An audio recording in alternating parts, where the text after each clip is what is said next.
یو لارې دا ده چې دا تقریبا د رسالپور نه 5 منټو لار ده یو دا ده چې او یو چې دا لار ده او دا چې د پیپ او د اوبو لین دی چې د اوبو لین تلیم دی پله چې او دا د ګیس لین هم دی چې دا بجلی ده چې دا ورته بجلی ده چې دا 10 فوټ کې لار ده چې تقریبا دا به د مالکانان دي دا به لویوي دا لار خو در ټیمې 10 فوټ لار ښایي که نه جي دا به لویوي دا لار به لویېږي جي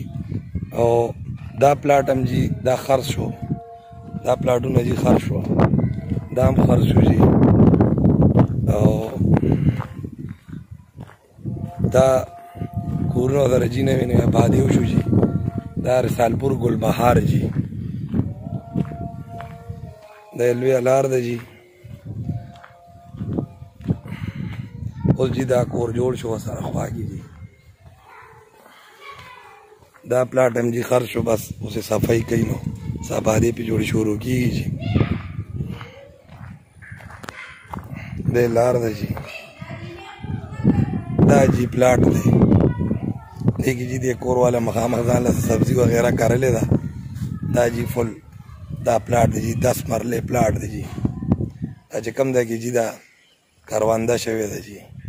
دا پنډه پې کرلي شوي دا زموږ جي نشان دی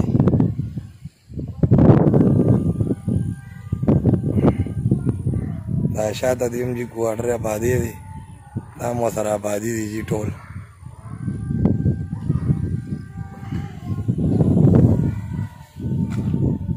دا جي دا پلاټ هم خرڅ شو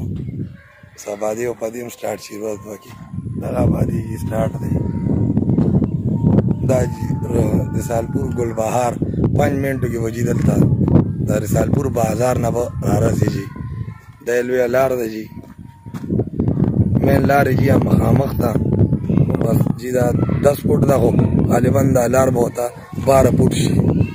لکه دې ټولو ځمکو والا ووایي چې لار لویه و که نه جي دا پلاټ هم جي اوس خرڅ شو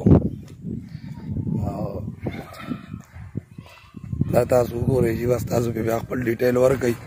مونږ جي 2.5 لکه روپۍ د دې مرله وایو جي انتقال زما په نوم دی فور انتقال ورپسې جي زه کوم چې پیمنټ کېږي جي سټام نه مخکې به زه دوی ته انتقال کوم جي دا لارې ده جي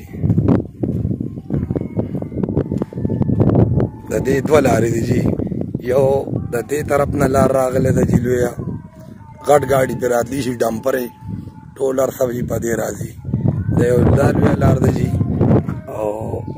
یو جي دا هم لویه لار ده دا ګلبهار کې جي راځي رسالپور ګلبهار کې جي تاسو وګورئ جي بیا